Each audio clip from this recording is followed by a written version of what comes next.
Pertemuan kita malam ini akan melanjutkan bahasan tentang persiapan Ramadan. Kita masih dalam bahasan tafsir ayat-ayat puasa dari firman Allah Subhanahu wa taala di Al-Baqarah ayat 183, dan insyaallah pertemuan berikutnya kita akan detilkan pada pembahasan teknis penunaian puasa, baik dari keterangan Al-Quran ayat 184 Al-Baqarah sampai 187, ataupun persoalan-persoalan terkait Ramadan yang nanti insyaallah kita kupas, sehingga sebelum masuk kepada bulan Ramadan insyaallah kita sudah mendapatkan pencerahan dan siap menunaikan ibadah dengan sempurna insyaallah. Khusus nanti saat masuk bulan Sya'ban saya akan siapkan kurikulum Ramadan, sehingga nanti kita sudah punya kolom-kolom persiapan dan agenda-agenda yang biasa dikerjakan oleh Nabi saat Ramadan, sehingga nanti antum bisa fokus siapkan masuk Ramadan, itu aja yang difokus dikerjakan. Nabi kerjakan ini, kita siapkan itu. Nanti mana target kita yang paling maksimal, itu yang coba kita optimalkan. Kita teruskan ayatnya, masih di Al-Baqarah ayat 183. A'udzubillahi minasyaitonirrajim. Ya ayyuhalladzina amanu kutiba alaikumus-siyam kama kutiba 'alal ladzina min qablikum la'allakum tattaqun. Ya ayyuhalladzina amanu. Perhatikan, saya langsung terjemahkan dengan tafsirnya. Hei, siapapun yang telah menyatakan dirinya beriman kepada Allah Subhanahu wa taala, baik dia merasa imannya telah kuat sehingga merasa dekat dengan Allah, ataupun imannya standar, kadang-kadang merasa dekat, kadang-kadang juga jauh, ataupun imannya lemah sehingga dengan itu masih jauh dari Allah Subhanahu wa taala, maka saya ingatkan, saya tegaskan, saya akan berikan informasi seputar satu ibadah yang bila ini engkau kerjakan, maka akan menjadikan iman yang lemah menjadi kuat, yang menengah semakin dekat dengan Allah, bahkan yang sudah dekat pun akan semakin lekat dengan ridha Allah Subhanahu wa taala. Apakah ibadahnya? Kutiba alaikumus-siyam. Mulai saat ini diwajibkan bagi kalian untuk menunaikan ibadah puasa. Bukan puasa biasa, bukan sekedar menahan, tapi puasa yang memiliki ketentuan khusus, siyam. Puasa yang punya aturannya. Puasa yang ketentuannya tidak sama dengan orang-orang lain yang bahkan pada saat itu sedang menunaikan puasa. Waktunya diatur, ketentuannya diatur, aturannya telah ditetapkan, maka kemudian diteruskan oleh Allah Subhanahu wa taala. Pelajarilah semua ketentuan-ketentuan itu seperti Nabi Muhammad SAW pernah diajarkan dan menyampaikan kepada umatnya. Anda bertanya, ya Allah, bagaimana menunaikan puasa itu? Apakah hanya kami saja? Apakah puasanya tidak terasa berat saat kami tunaikan? Karena ini enggak main-main ya Allah. Puasanya bukan sehari, bukan 2 hari, tapi 29 atau 30 hari. Maka kemudian Allah teruskan kalimatnya, perhatikan gambarannya. Kama kutiba 'alal ladzina min qablikum la'allakum tattaqun. Bagian pertama yang kita bahas malam hari ini adalah jawaban kama kutiba 'alal ladzina min qablikum. Kenapa kalimat ini muncul? Yang kedua, la'allakum. Kenapa menggunakan kata la'allakum? Yang ketiga, tattaqun. Kenapa menggunakan kata tattaqun? Apa makna dibalik kalimat kama kutiba 'alal ladzina min qablikum? Yang kedua, apa arti dari kalimat la'allakum? Adakah isyarat di kalimat la'allakum itu dengan keberhasilan seseorang yang menunaikan puasa? Hati-hati. Dan yang ketiga adalah kata tattaqun. Kenapa Allah menggunakan kata tattaqun? Tidak menunjuk kepada orangnya. Misalnya muttaqin. Ya, kadang Anda temukan kata muttaqin, kadang Anda temukan kata muttaqun, tapi di sini menggunakan kalimat la'allakum tattaqun. Beda-beda. Ya, persis seperti suara mic, beda-beda. Kadang-kadang kencang, kadang-kadang sedang, kadang-kadang hilang gitu kan. Nah, bagaimana nanti membuat itu stabil sesuai dengan penjelasan yang akan kita sampaikan. Ya. Bismillah. Ini pembelajaran kita malam hari ini. Insyaallah kita akan bahas kalimat pertama, kama kutiba 'alal ladzina min qablikum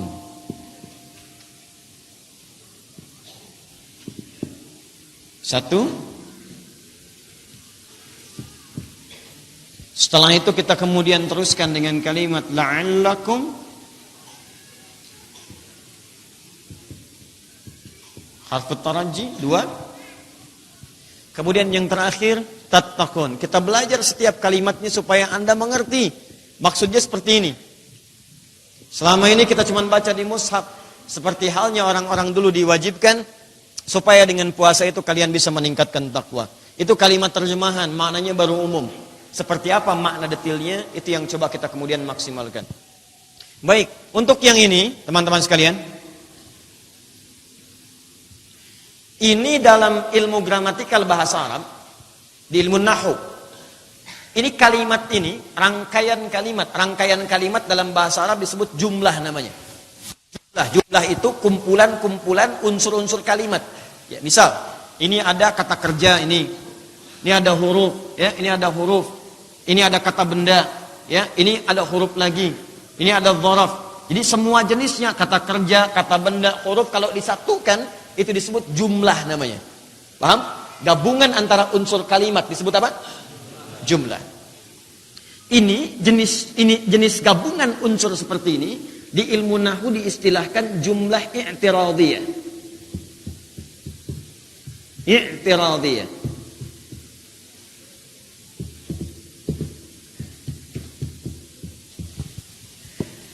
Apa itu jumlah i'tiradiyah?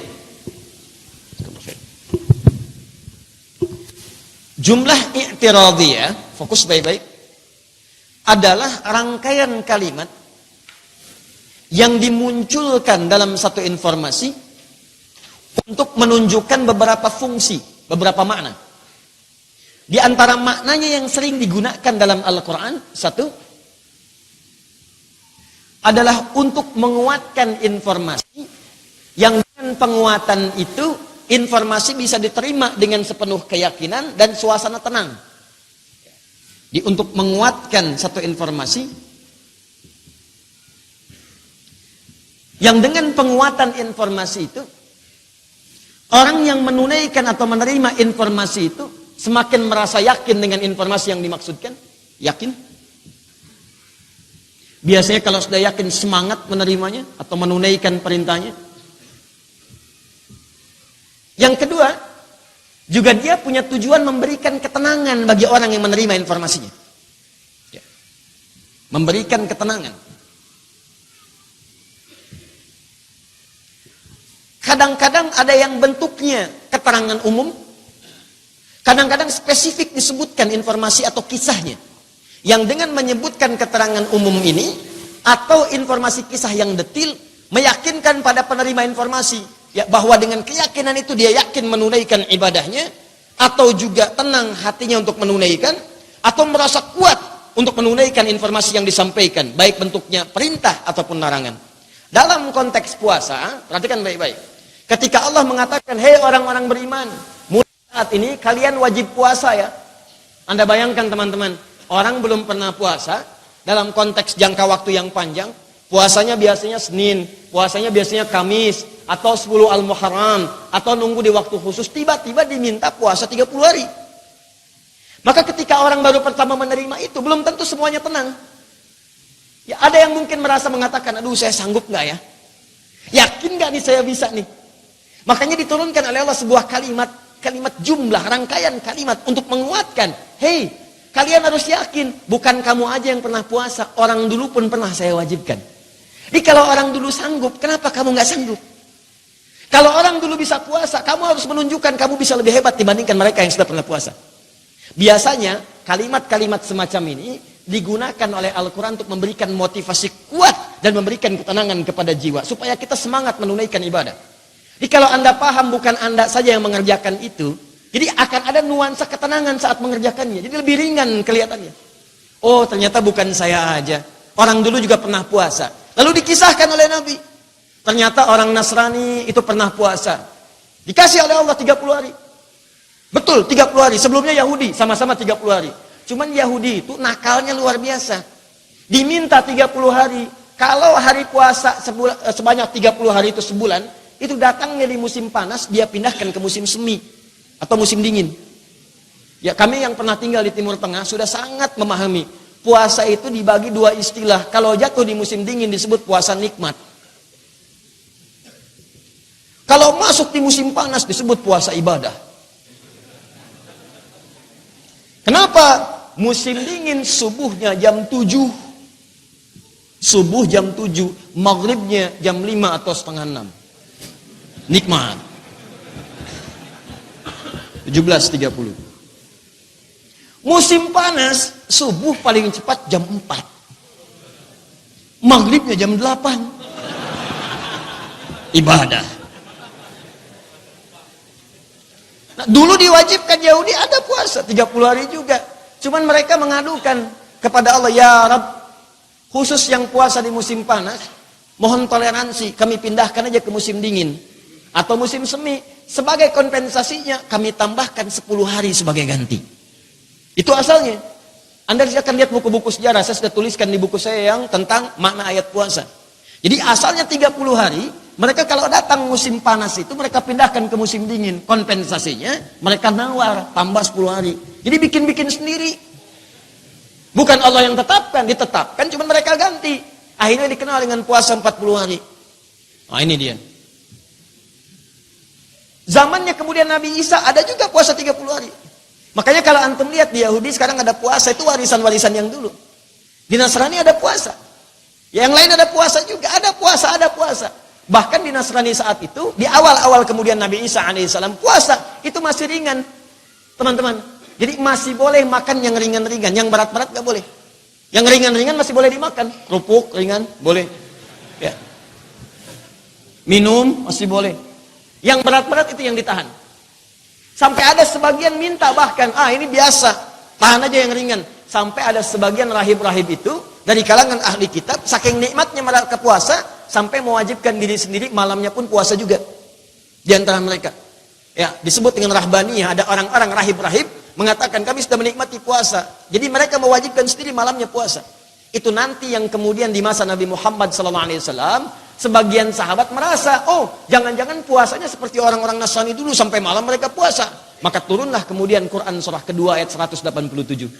Uhilla lakum lailatas siyami rafathu ila nisaikum. Hei, malam itu bukan waktu puasa, malam itu waktunya buka. Silakan makan dan minum, wakulu washrabu hatta yatabayyana lakumul khaytul abyadu minal khaytil aswadi minal fajr. Harus ada keseimbangan. Siang puasa dari maghrib sampai dengan menjelang fajar, silakan makan secukupnya. Minum senyamannya. Yang sudah menikah pun silahkan bercumbu suami istri, nggak ada masalah. Yang sudah menikah, maaf yang belum. Maaf ya. Insya Allah ya, sebelum puasa atau minimal sebelum kiamat kurang 2 hari ya. Silakan. Ya. Islam itu rasional. Ada waktunya istirahat, ada waktunya kita tenang, ada waktunya ibadah. Maka kata Allah, malamnya kalian nggak sama dengan yang lain. Mereka cuma nyulit-nyulitkan diri sendiri. Yang dibenarkan dilanggar-langgar, yang tidak seharusnya disyariatkan, memaksakan diri sendiri. Jadi asalnya yang Yahudi tadi seperti itu, yang Nasrani sebagian memberikan beban malamnya ikut puasa. Maka kemudian apa yang terjadi? Allah menerangkan, orang-orang dulu pun pernah puasa. Kalau mereka pernah puasa, awas hati-hati. Mereka disebut orang yang bengal, orang yang susah. Puasa, masa kalian umat terbaik yang mau puasa? Maka ketika kalimat ini turun, kama kutiba 'alal ladzina min qablikum, sahabat-sahabat Nabi ingin membuktikan, ya Rasulullah, kami ingin lebih baik dibandingkan umat-umat sebelumnya. Saya tadi tegaskan bahwa bentuk seperti ini kadang diungkapkan dengan pola umum, seperti informasi kama kutiba 'alal ladzina min qablikum, umum sifatnya. Bukan cuman kamu yang puasa, orang-orang dulu juga puasa. Kalau mereka bisa puasa, kenapa kamu yang terbaik tidak semangat menunaikannya? Kadang-kadang sifatnya khusus. Ada yang sakit, bukan cuman kamu aja yang sakit. Orang dulu juga sakit. Sakitnya seperti ini. Ada yang sulit, bukan cuman Anda aja yang sulit. Orang dulu juga susah. Nah, rumus ini coba praktekkan dalam kehidupan kita. Saya sering ungkapkan dalam bahasa-bahasa yang sederhana. Teman-teman, kalau Anda malas sholat, sedang kurang kecas imannya, supaya bisa semangat untuk ibadah, coba Anda bandingkan dengan orang-orang dulu. Bukan cuman Anda yang sholat, orang dulu juga sholat.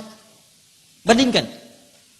Masa orang dulu, maaf sekali, statusnya tinggi, sudah baik di mata Allah, masih sholat. Nah, antum status belum jelas, saya belum jelas, surga belum jelas, hisab masih menegangkan, masih nggak mau sholat gitu kan? Jadi kalau Anda merasa lelah dalam sholat, orang dulu pun sholat, bukan cuma kita yang sholat. Kalau Anda merasa sulit baca Al-Quran, jangankan Anda, orang dulu pun baca. Kalau Anda sekarang punya masalah, bukan cuma Anda yang punya masalah, Nabi punya masalah. Orang ahli surga, ini sebelum meninggal, surat surganya turun satu surat. Inna a'tainakal kautsar. Muhammad, kami telah siapkan, kami jamin untukmu semua kenikmatan terindah. Yang lebih banyak, Al-Kautsar itu yang sangat banyak. Kami siapkan surga untukmu dengan semua kenikmatan yang paling indah. Luar biasa. Tapi apakah status ahli surga ini menjadikan beliau kemudian tidak beribadah? Tidak. Ketika jaminan surga turun, ayatnya diteruskan. Fasolli li rabbika wanhar. Bukan berarti jaminan surga turun, kamu tetap tidak sholat. Tidak, kamu tetap sholat. Bukan berarti kemudian perintah sholat tidak berlaku. Kamu tetap sholat, kamu berkurban, kamu istighfar, kamu tasbih. Anda bayangkan ahli surga. Sudah jadi ahli surga sebelum wafat, tetap diperintahkan untuk sholat. Ahli surga dekat dengan Allah, status nabi, status rasul, hisab tidak ada, surga paling tinggi, sholat. Antum nabi bukan, rasul bukan, status belum jelas. Nggak ada surat turun menjamin kita ada di surga. Hisab masih menegangkan, amalan berantakan, nggak mau sholat. Cita-cita surga Firdaus. Kumaha tuh? Ya. Nah itu yang coba kita pikirkan. Kalau cuma susah bermasalah, jangankan antum, nabi punya masalah. Antum, saya, kita masih alhamdulillah ke masjid santai, nyaman, tenang, gak ada yang ganggu. Nabi mau sholat, dilemparin kotoran, disimpan kotoran di pundaknya, dicegah, diinterogasi, sahabat ada yang dieksekusi. Kita alhamdulillah nyaman gitu kan.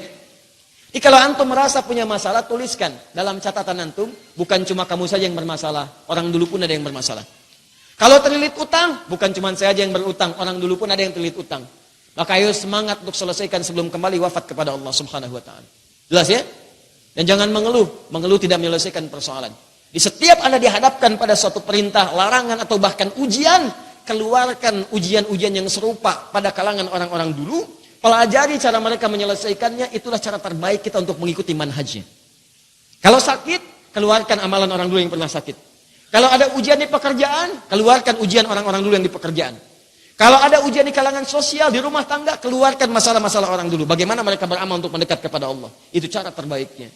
Makanya klasifikasikan ayat Qur'annya, lihat detail di hadisnya, jadikan panduan kehidupan. Itu rumus cepatnya. Paham ya? Itu yang dimaksud jumlah i'tirafiyah. Lu Anda katakan, ya Allah, saya siap puasa, insya Allah. Saya siap tunaikan, saya siap semangat, dan saya siap untuk lebih baik daripada orang-orang sebelumnya. Saya ingin buktikan, ya Allah, ketika Engkau perintahkan, saya ingin kerjakan lebih mulia, lebih baik daripada orang-orang sebelumnya. Kata Allah, bagus, tapi ingat, la'allakum tattaqun. Perhatikan, saya perintahkan kamu untuk menunaikan puasa, supaya dengan puasa itu bukan sekedar engkau tunaikan seperti orang dulu pernah menunaikannya. Bukan itu maksudnya. Tapi puasa saya tujukan supaya bisa meningkatkan takwamu. Tingkatkan takwamu di hadapan Allah Subhanahu wa taala. Sebelum masuk kepada kalimat tingkatkan takwa, saya ingin sampaikan dengan kalimat kata la'allakum dulu. Hati-hati. Ya Allah, saya siap meningkatkan takwa, saya siap puasa, tunaikan lebih baik dari umat sebelumnya. Kata Allah, lihat dulu ketentuannya. Perhatikan baik-baik. La'allakum. Disebut dengan harfut taraji. Harfun at-taraji. Ya. Awas, saya bacakan kalimatnya supaya nggak salah baca. Saya tulis begini harfut taraji karena nggak ada harokat, saya bacakan. Takutnya ada yang salah baca, disebut harfut taraji, gitu ya. Harfut taraji. Taraji. Ya. Saya pernah ngajar bahasa Arab. Saya tulisin begini, jangan takut baca aja. Rumus baca cepat itu baca awalnya dengan hidup a, i, u. Kalau nggak dibaca a, i pasti u. Ujungnya matikan dengan sukun. Karena semua kalimat dalam bahasa Arab sekalipun berharokat, ujungnya pasti dibaca mati. Termasuk Al-Quran, ada harokatnya. Tapi kalau sedang dibaca, ujungnya mati. Bismillahirrahmanirrahim. Ujungnya kan i. Bismillahirrahmanirrahim. Tapi ketika Anda wakaf, pasti sukun, mati. Ya, nggak ada orang baca Quran semerdu-merdunya, harokat akhirnya bunyi. Bismillahirrahmanirrahim. Nggak ada. Pasti mati. Saya sampaikan, jangan takut, jangan khawatir. Kalau ada tulisan, baca aja. Mau benar, mau salah, biasanya tuh agak mirip-mirip benar. Itu mudah untuk dibacakan. Maka saya tuliskan begini, ba, kemudian ya, kemudian ta. Ba, kemudian ya, ta. Baca. Matikan aja ujungnya. Ya. Ada yang baca baitun, ada yang baca bitun. Masya Allah. Ada yang baca buitun. Yang paling hebat, ada yang baca buyeti.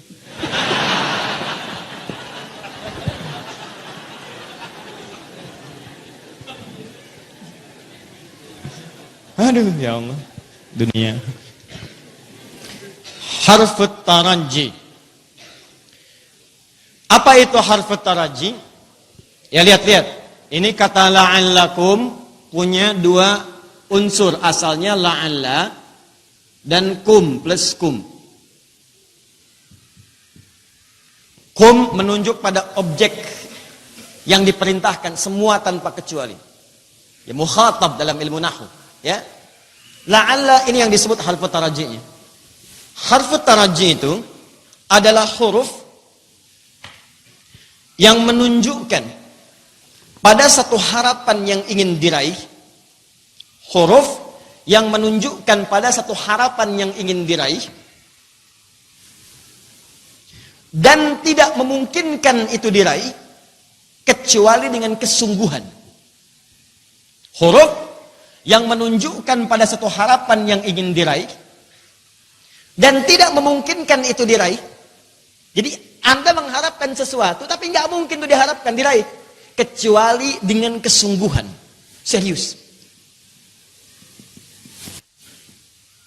Perhatikan, kalau Anda baca di terjemahan, Anda akan temukan kalimatnya dengan puasa itu diharapkan kamu mampu bertakwa. Paling singkat, agar kalian bertakwa. Kalau Anda baca pakai rumusnya, perhatikan baik-baik. Kata Allah, hei orang-orang yang telah beriman, sekarang aku wajibkan kalian menunaikan puasa. Hei, orang dulu pun puasa. Anda katakan, Allah siap berpuasa. Siap ya Allah, supaya bisa meningkatkan takwa. Kata Allah, hei, belum tentu semua orang yang puasa akan bisa meningkatkan takwa. Semua orang puasa belum tentu akan berhasil dengan puasanya, kecuali orang yang serius dalam menunaikan puasanya. Jadi jangan dikira ketika kita mendapatkan Ramadan, semua orang puasa akan naik status jadi orang takwa. Belum tentu. Kecuali yang serius. Karena itu Nabi sering ingatkan dalam hadisnya, Rubba sa'imin laisa lahu min siyamihi illal ju' wal atash. Tidak sedikit orang puasa itu tidak mendapatkan apapun dari puasanya. Takwa tidak dapat, iman tidak kuat, kedekatan dengan Allah pun tidak diraih. Kecuali lapar dan haus saja, cuma nahan lapar haus. Siang nahan lapar, nahan haus, nahan lapar, nahan haus. Iman tidak menguat, takwa juga tidak naik, kedekatan tidak ada dengan Allah. Jadi hambar aja. Gak ada perbedaan antara puasa dengan sebelum puasa, cuman beda menu makan aja. Yang pagi pindah ke sahur, makan siang pindah ke maghrib. Cuman pindah aja, pindah waktu. Maka dari itu kalau Anda ingin mendapatkan status takwa, berhasil meningkatkan, maka kata Allah, Anda mesti buktikan serius menunaikannya. Ayo semua, awas hati-hati ya. Kalau ayat ini disampaikan demikian, ini menunjukkan kita harus masuk dalam bagian yang serius itu. Jadi hukum yang mengatakan bahwa oh ini pasti ada yang nggak serius nih, pasti ada yang gagal. Tidak, ini disebutkan supaya Anda masuk pada bagian yang serius. Jangan gagal, itu maksudnya. Anda Ramadan sebelumnya belum maksimal, 10 hari serius, 20 harinya belum serius. Anda Ramadan setelahnya 20 serius, 10-nya nggak serius. 20 hari pertama puasa, 10 hari terakhir ngejar tiket mudik. Kejar, nyampe di jalan mudik ke akhirat. Siap. Itu persoalannya. Maka kalau Ramadan sebelumnya belum serius, Ramadan yang kemarin belum dapat, Anda dikasih Ramadan yang sekarang. Kalau Ramadan yang sekarang belum serius juga, Anda butuh berapa Ramadan lagi untuk meningkatkan takwa? Hati-hati.